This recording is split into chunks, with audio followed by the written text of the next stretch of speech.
Hi, and welcome to another episode of Straight Out of Camera, proudly sponsored by Fujifilm South Africa. Joining me live in studio today is managing editor of techsmart.co.za, Mike Hubert. Mike, how are you doing, sir? All good, Esley. How are you? I'm very well, Mike. So today we are chatting a little bit about wedding photography, a little bit about how to engage with people on social media, as well as creating your style. How important do you think all three of those things are if you're running a business?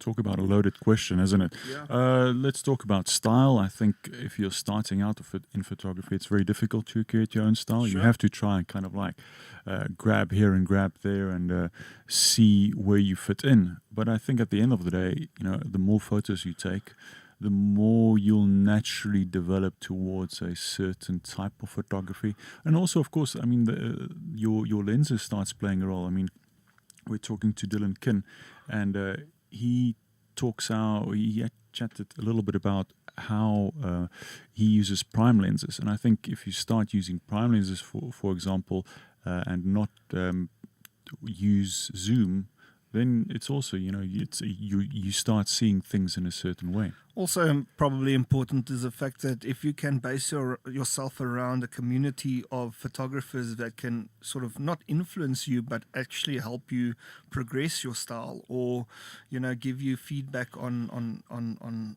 what to do and how to look at things a little bit differently, it also plays a massive role. How do you find those people, though? Well, you just go to the Fujifilm community page, and that's where everybody's hanging out, man.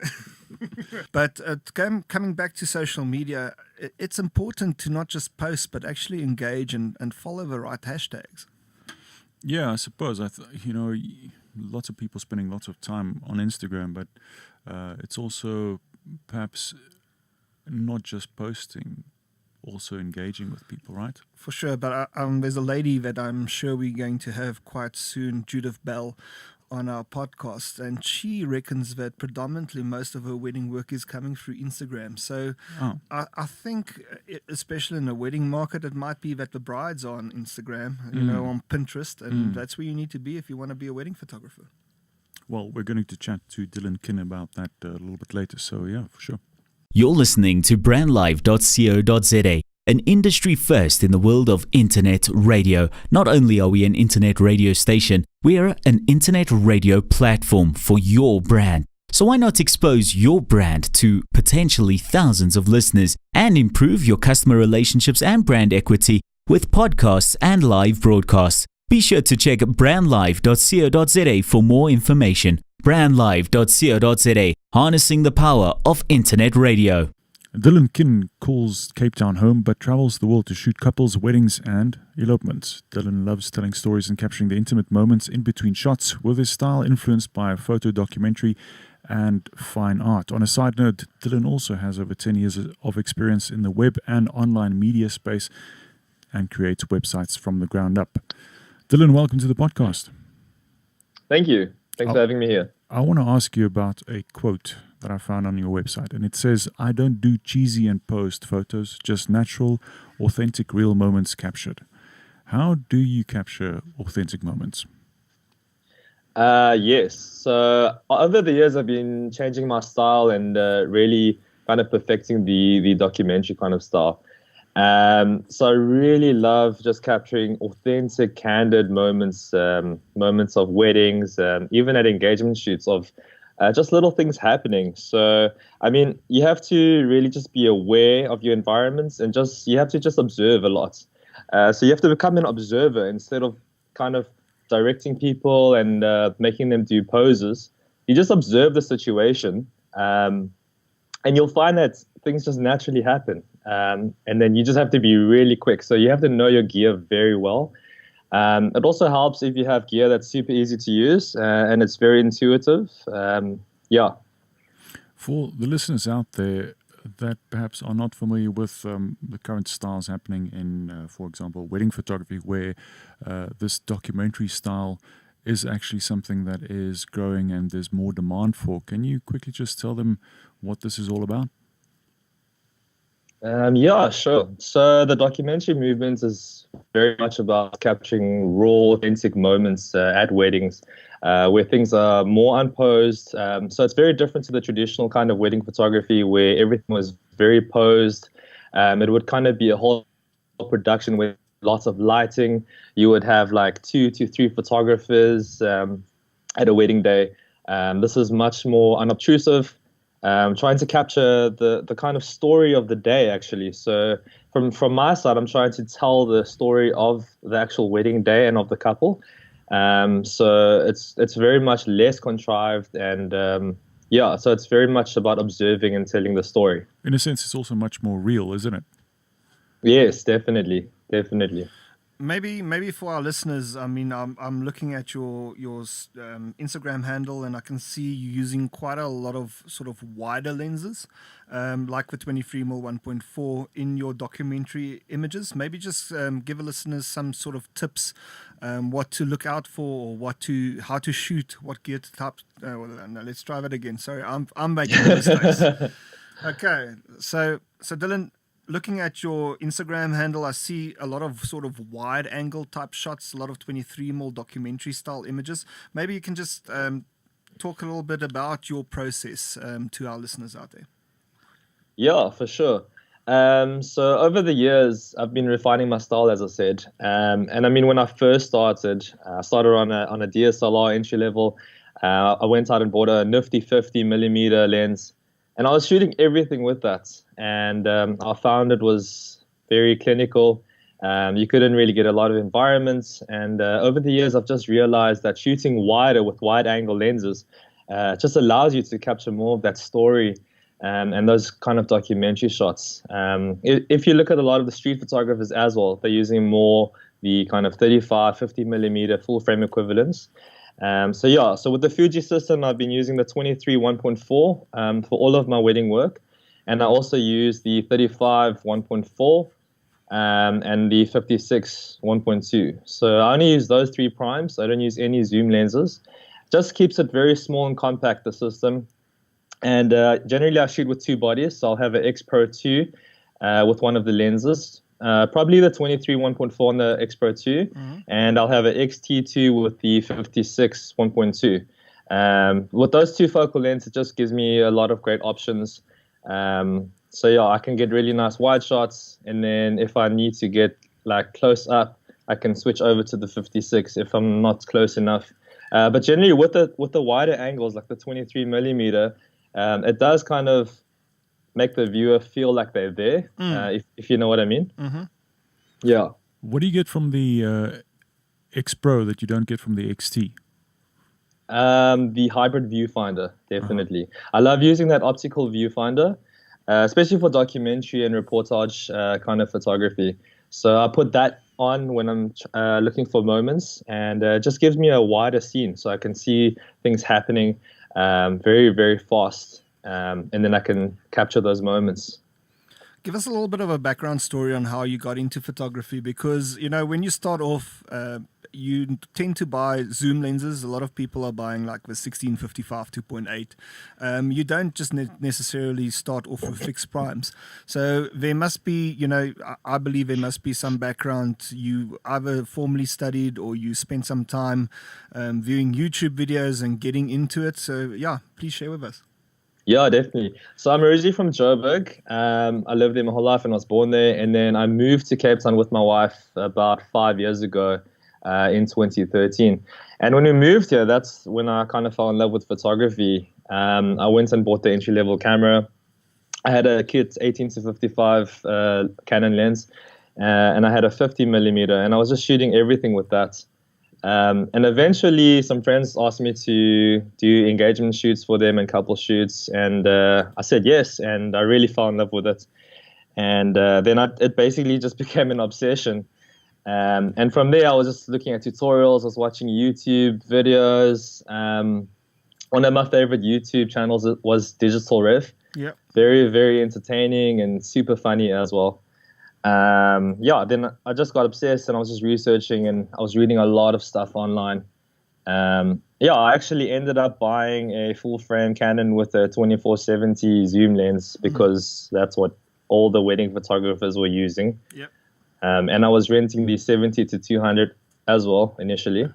And it just became such a big, heavy system with those zoom lenses that I started looking into primes. And especially with me doing documentary, I wanted to do a lot less kind of flash work and just use a lot of natural lights. So with the primes, it does give you that faster aperture. So for low lights, the primes are definitely a winner over any zooms.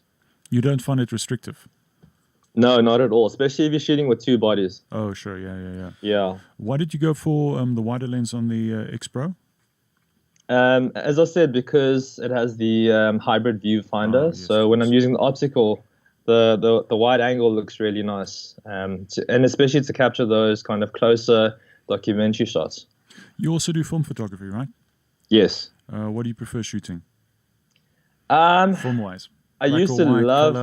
color? Only on film, you're saying? Yeah. I shoot with the Canon EOS 1, and I just have a 50mm 1.4 on that. I love shooting Fuji 400H Pro, and sometimes I'll use Acros or I'll use Ilford Delta 3200 for my black and whites.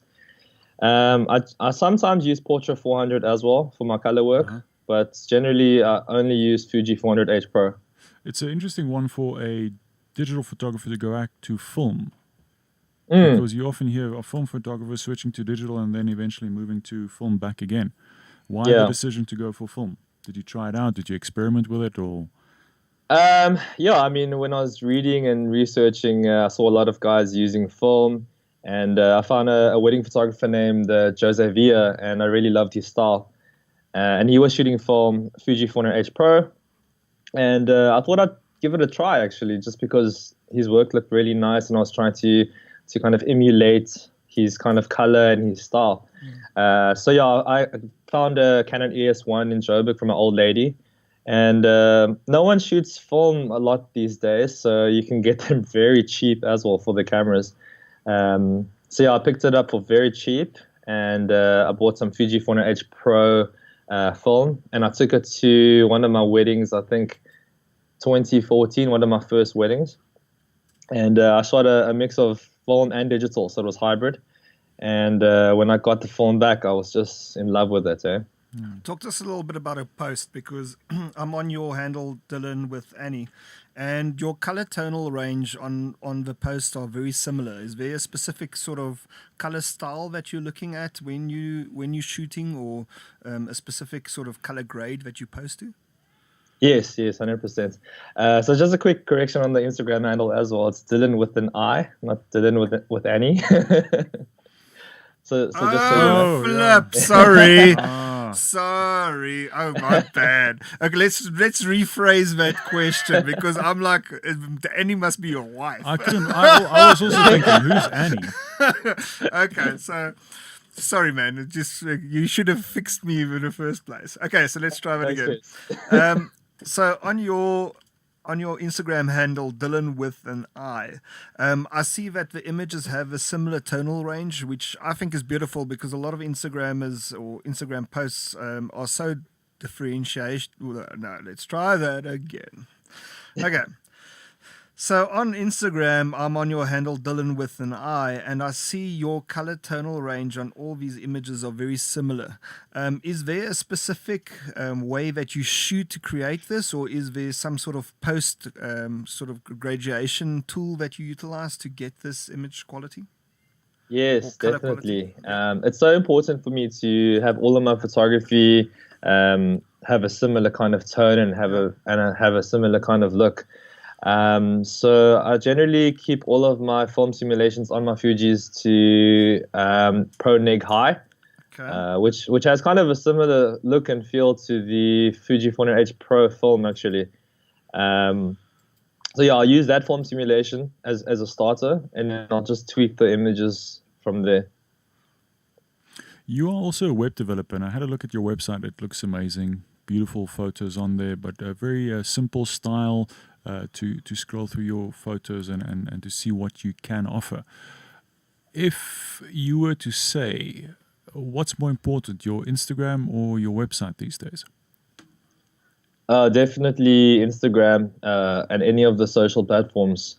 Before, I think a lot of people were using the websites and viewing the websites, but today it's mostly social. So I get a lot of work from Instagram and also from our Facebook page.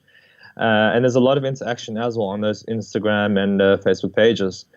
I think the website is nice just to have, so people can go look there, and the images are very nice, and there's very big images. But yeah, definitely Instagram and Facebook. So I try to be interacting and engaging on those platforms as well. I was going to ask that. How do you manage your engagement with people interacting with your photos? Well, I try to post every day at around 10 a.m. and then I'll just check my phone every now and then I'll make sure I quickly interact and reply to comments.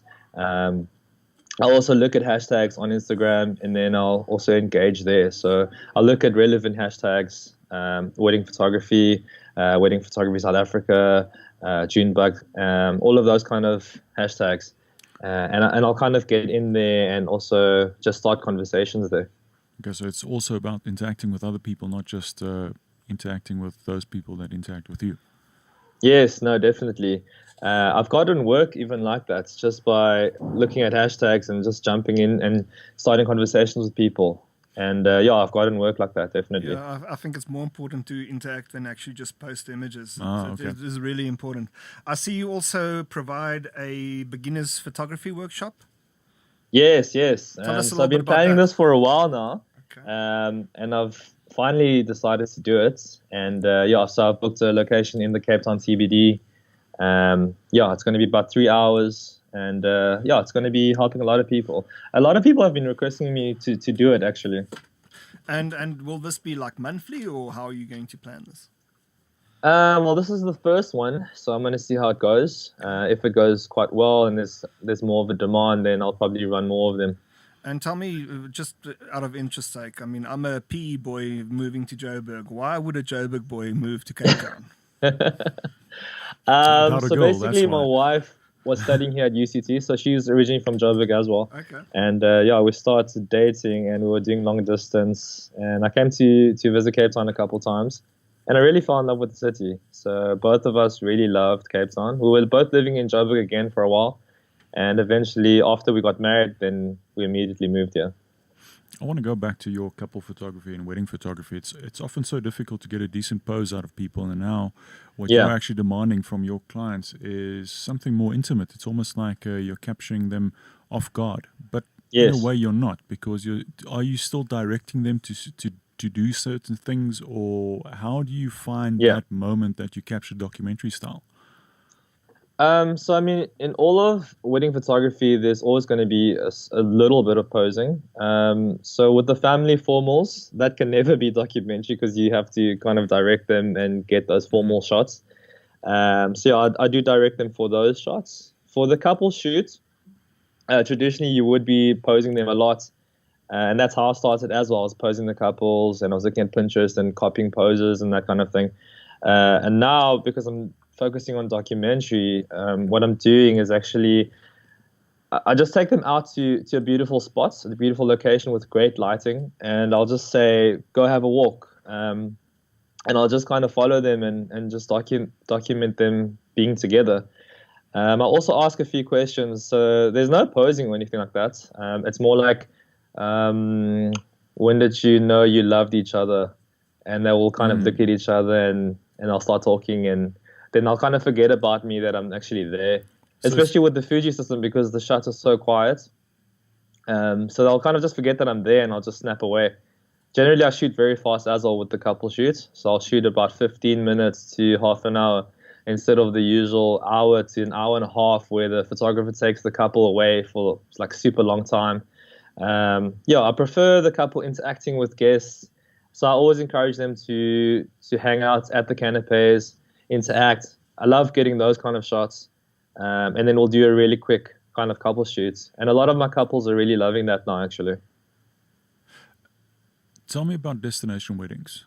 How do you plan for it? How do you make sure that the day is captured as it should, especially because they've now flown you out to this amazing place?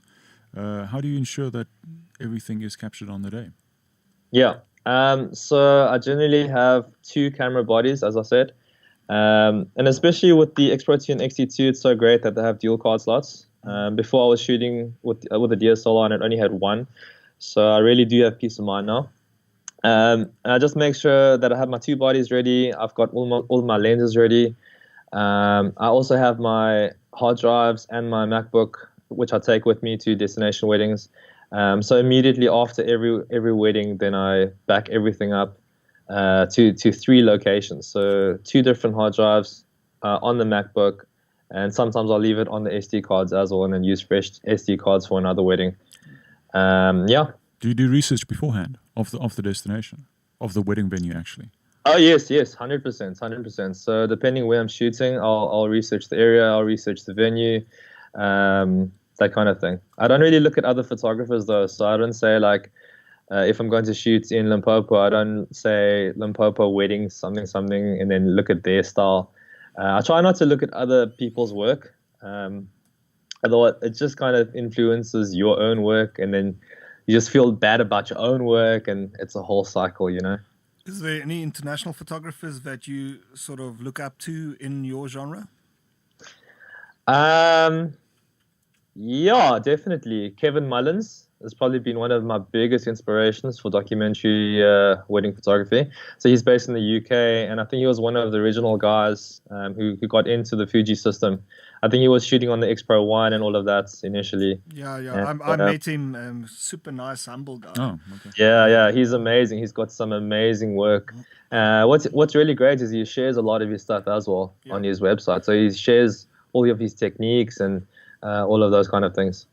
Last question before we wrap it up. Well, second last question, but talking about the Fuji sort of community, do you find that before you were shooting a different camera brand, and now that you are a part of a Fuji community, you gain access to people's sort of tips and tricks more easily than you would with another camera brand system? Yeah, definitely. Just because people are so passionate about the Fuji system, I get to meet a lot of people. I also arrange a lot of Insta walks and Insta meets with my other Instagram accounts, which is called Mother City Collective. So we try to arrange a lot of Insta walks, and a lot of people are changing and switching to mirrorless, especially Fuji. There's just such a great community as well. I'm on a number of the Fujifilm Facebook pages as well. So I do interact a lot with people online. Awesome. Dylan, where can we find you on social media as well as on the internet? So you can find me on dylankin.com on my website, and you can find me on Facebook, facebook.com/DylanKin. And I'm also on Instagram, instagram.com/DylanKin, and instagram.com/Dylan with an I for my personal work. Awesome. Thank you so much for joining us in the Straight Out of Camera podcast. Well, you're not here, but we have you here. So thank you very much for that. And we look forward to chatting again soon. Yeah, thanks so much for having me. Cheers. Making a bold statement yet blending into the surrounding suburbs of Melville, 27 Boxes is a realization of edgy design and practical implementation. A radical departure from the shopping malls of our generation, yet not a return to the high streets of our youth. 27 Boxes showcases the best of a shopping centre set in a garden, surrounded by the bohemian suburb that is Melville. 27 Boxes, shop, play, eat.